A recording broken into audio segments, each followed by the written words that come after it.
Selamat datang di SMA Negeri 2 Bau-Bau. Assalamualaikum warahmatullahi wabarakatuh. Apa kabar kalian semua? Jumpa lagi bersama saya, Lafilu SPD. Di video kali ini kita akan membahas tentang sifat koligatif larutan. Di dalam sifat koligatif larutan, secara garis besar kita akan mempelajari tentang yang pertama, konsentrasi larutan. Yang kedua, sifat koligatif larutan non-elektrolit. Yang ketiga, sifat koligatif larutan elektrolit. Dan yang keempat, penggunaan sifat koligatif larutan dalam kehidupan kita sehari-hari. Baiklah anak-anak sekalian, kita akan melihat pengertian sifat koligatif larutan. Sifat koligatif larutan adalah sifat larutan yang tidak bergantung pada jenis zat terlarut, tetapi hanya bergantung pada konsentrasi partikel zat terlarutnya. Oleh karena sifat koligatif larutan hanya bergantung pada konsentrasi partikel terlarut, bukan pada jenis zat terlarut, sehingga sifat koligatif larutan elektrolit akan berbeda dengan sifat koligatif larutan non-elektrolit pada konsentrasi yang sama.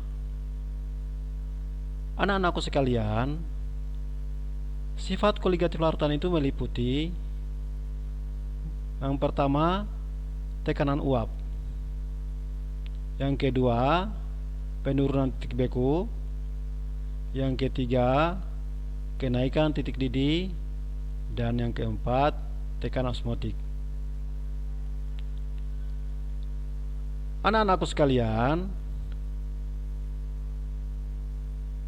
sebelum kita masuk di sifat koligatif larutan, pertama kita akan mempelajari dulu tentang konsentrasi larutan yang ada hubungannya langsung dengan sifat koligatif larutan.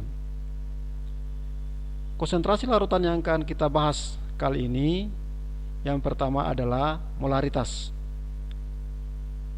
Molaritas itu dilambangkan atau dinotasikan dengan M besar. Apa itu pengertian molaritas? Molaritas adalah jumlah mol zat terlarut dalam 1 liter larutannya. Kita rumuskan, M sama dengan N kecil per V, di mana M itu adalah molaritas atau mol per liter, N itu sama dengan jumlah mol zat terlarut, satuannya mol, dan volume itu V itu volume larutan dalam liter, atau bisa juga dirumuskan M sama dengan gram per ml kali 1000 per ml. Ya. Gr itu adalah massa zat terlarut, ml itu massa molekul relatif, ml itu volume larutan dalam mililiter.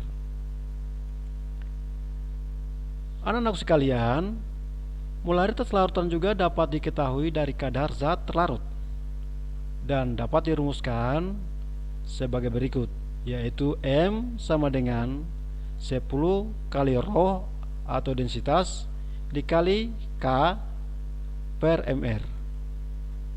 K itu sama dengan kadar dalam persen, ya. Rho sama dengan massa jenis, yaitu gram per mililiter atau kilogram per liter. Mr itu adalah massa molekul relatif. Molaritas larutan juga dapat berubah dengan menambahkan zat terlarut atau pelarut, yang biasa kita sebut juga pengenceran, yaitu dirumuskan M1 kali V1 sama dengan M2 kali V2, di mana M1 sama dengan molaritas sebelum pengenceran, M2 sama dengan molaritas setelah pengenceran, V1 sama dengan volume sebelum pengenceran, V2 sama dengan volume setelah pengenceran. Anak-anakku sekalian, mari kita lihat contoh berikut. Sebanyak 45 gram glukosa, MR-nya sama dengan 180, dilarutkan dalam air hingga volume larutan 500 ml. Pertanyaannya, tentukanlah molaritas larutan. Anak-anak sekalian, yang pertama kita tuliskan dulu rumusnya, yaitu kita pakai rumus yang kedua tadi, yaitu MR sama dengan gram per MR kali 1000 per ml. Mari anak-anak sekalian kita masukkan angka-angkanya. Ya, gramnya kita ganti dengan 45 dikali 1000 dibagi MR-nya 180 kali 500 volumenya dalam mililiter, maka hasilnya sama dengan 0,5 M atau mol per liter.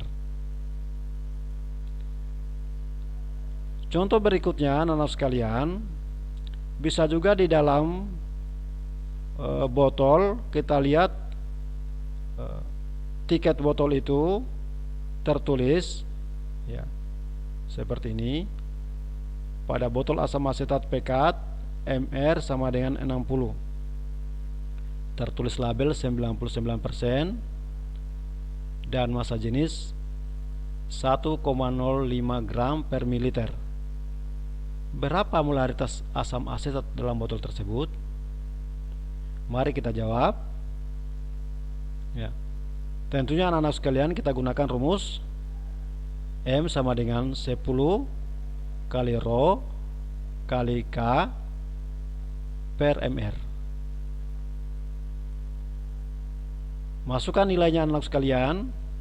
10 kali 1,05 itu massa jenisnya, kali 99 itu kadarnya, dibagi 60 MR-nya.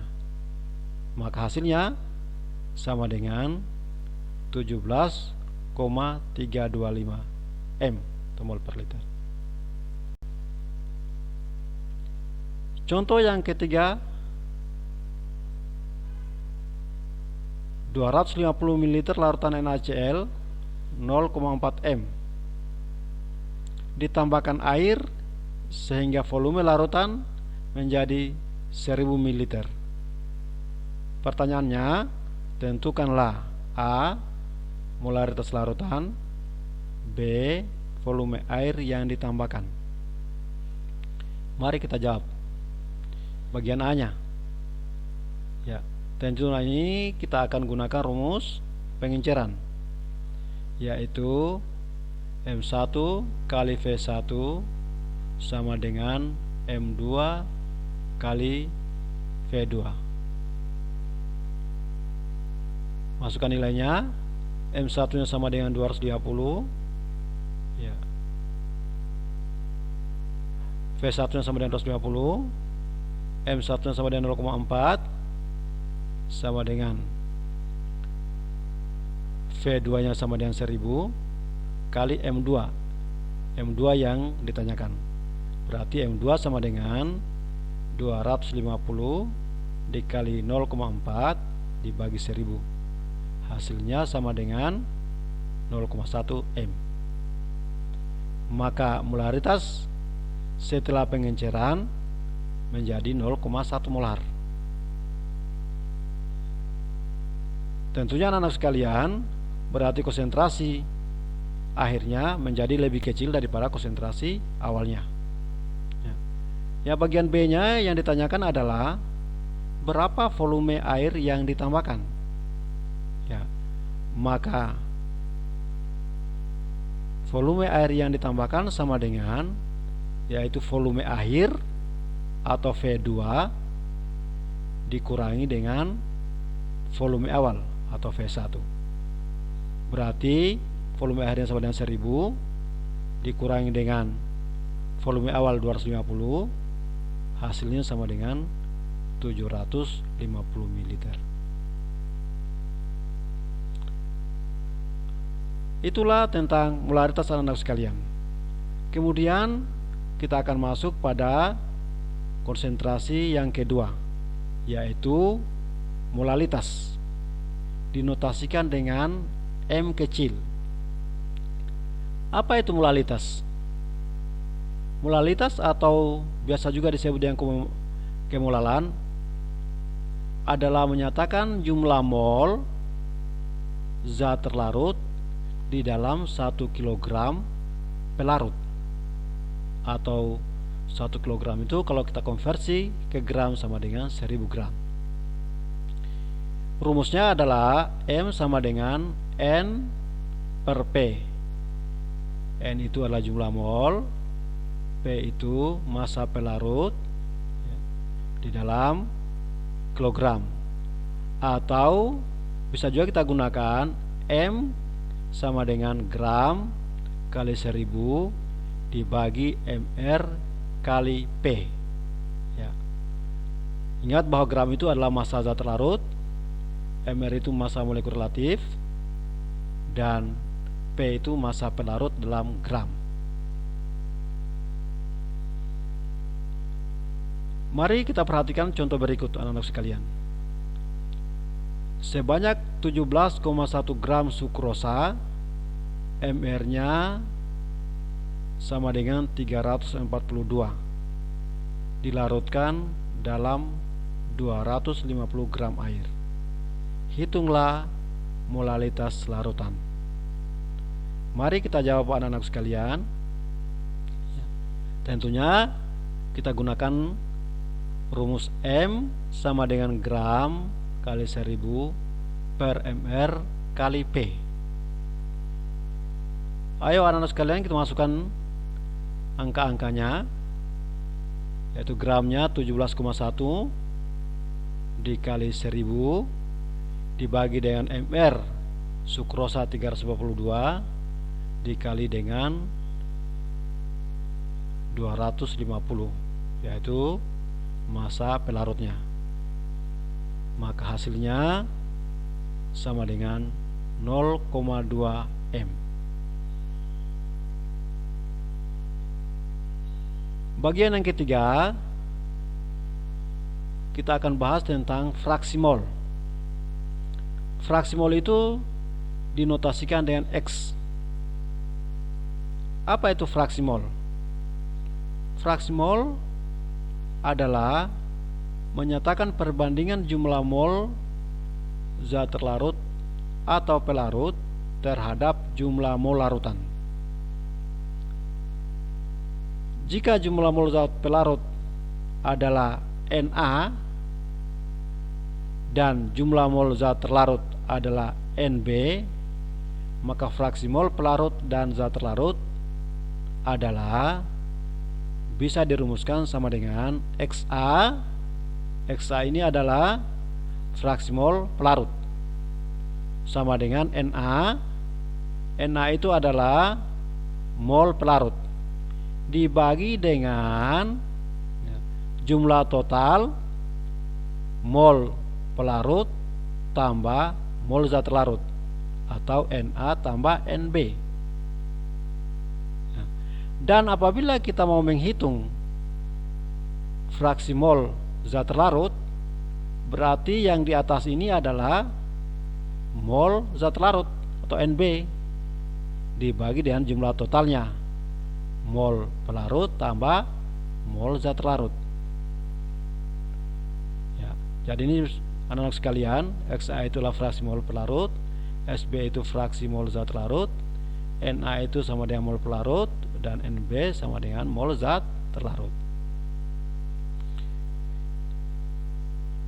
Mari anak-anak sekalian, ya, sebagai catatan, yaitu jumlah fraksi mol pelarut ditambah dengan fraksi mol zat terlarut itu sama dengan 1, yaitu XA tambah XB sama dengan 1.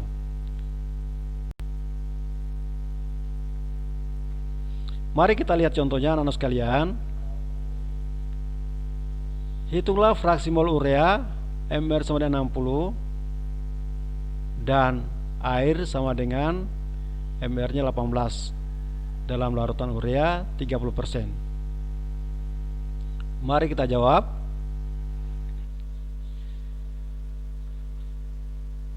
Kita misalkan massa larutan sama dengan 100 gram.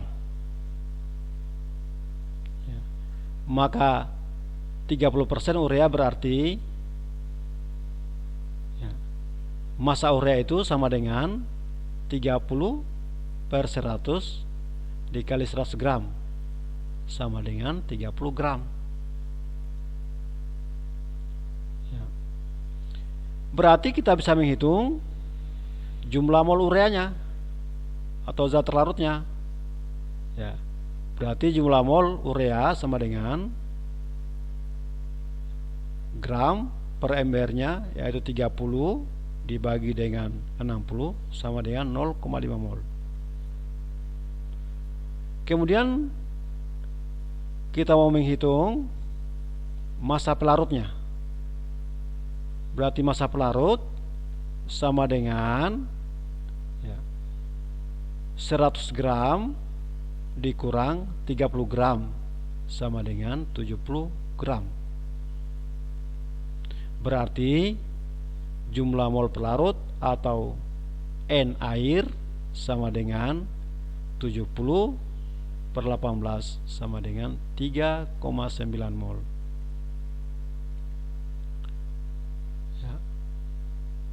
Maka kalau kita mau hitung jumlah total mol zat pelarut tambah pelarut, Na tambah Nb sama dengan 3,9 ditambah dengan 0,5 sama dengan 4,4. Maka kita akan menghitung fraksi mol urea. Xb sama dengan jumlah mol ureanya di atas, yaitu 0,5 dibagi dengan jumlah mol totalnya 4,4 sama dengan 0,11. Dan kalau kita mau hitung pula fraksi mol pelarutnya atau XA-nya, sama dengan jumlah mol pelarutnya yang ada di atas, yaitu 3,9 dibagi dengan 4,4 sama dengan 0,89.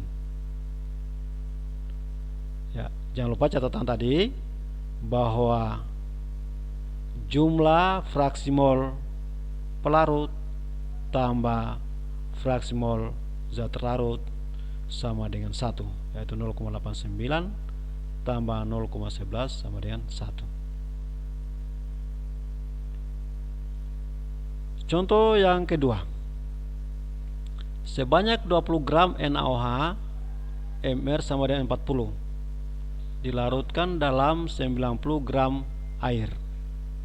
Tentukanlah A. fraksi mol NaOH, B. fraksi mol air atau pelarut. Mari kita jawab. Kita mau hitung dulu jumlah mol zat terlarutnya atau NaOH. Berarti NaOH sama dengan 20/40 sama dengan 0,5. Lalu mari kita hitung pula jumlah mol pelarutnya atau NH2O. 90/18 sama dengan 5 mol. Maka fraksi mol zat terlarut atau XNaOH sama dengan di atas mol NaOH 0,5 dibagi dengan mol totalnya, yaitu 5,5 sama dengan 0,09.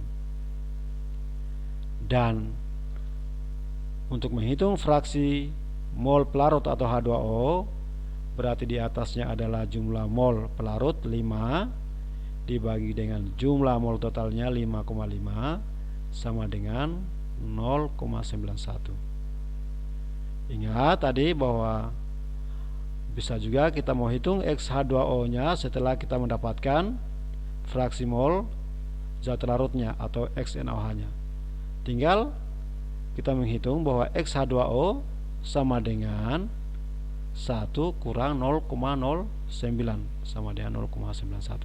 Sama bukan? Ya.